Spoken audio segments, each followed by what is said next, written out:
let's see together in this lesson how to ask something related to a place. So we'll have few questions. The first one, where are you going? Où allez-vous? Où allez-vous? Où allez-vous?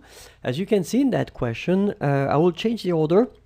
So because it is a question, and then traditionally we should first put the verb and after that the subject. So this is the reason why you have first aller, second position obviously, but first aller and then vous right after, and between the two, un trait d'union.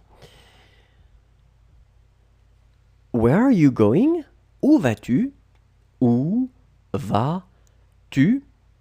Où vas-tu? So this question, remember, it's the you, but then it's the singular you. So it means that it's less formal. So you know the person you're talking to, whether a friend, family member, colleague, someone that is close to you.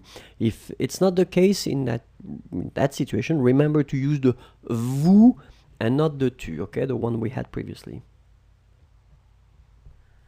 Where are you from? D'où venez-vous? D'où venez-vous? D'où venez-vous? So in that situation, look, we use the verb venez. Venez is venir. Venir, it's to come. And then we combine it with a preposition that is de. De, it's the preposition that you can see at the beginning of the question, but then because there is a vowel right after, I've been removing the e and put this apostrophe. Come from, venir de. D'où venez-vous? Where do you come from? You can say, where are you from too? Where do you come from here? D'où viens-tu? D'où viens-tu?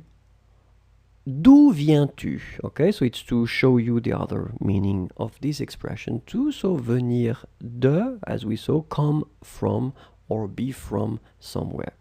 D'où viens-tu? Where do you come from? Same thing here. We're using the tu, so it means that it's informal. So family members, friends, colleagues, this is what you should use. Where did you go? Par où êtes-vous passé? So in that case, it's slightly different, but it was difficult to translate it. It means that you went somewhere, and you went somewhere through a certain path. So I want to know if you went through the park, if you went through the city, if you went through another place. So par où êtes-vous passé? Par où êtes-vous passé? So in that case, you can see that passé in the end is without anything. So it's the masculine singular form. So it means that I'm using this vous for one person, and it's the polite form for one person, one man in that case. Par où êtes-vous passé? And in that case, it's exactly the same concept. So, par où es-tu passé? So, where did you go? But same concept. I want to know exactly through what place this person went. Par où es-tu passé? Okay, in that situation we're using the tu, so it means that it's totally, it's less formal as we had previously. So same thing, friend, family member, or then colleague. Par où es-tu passé?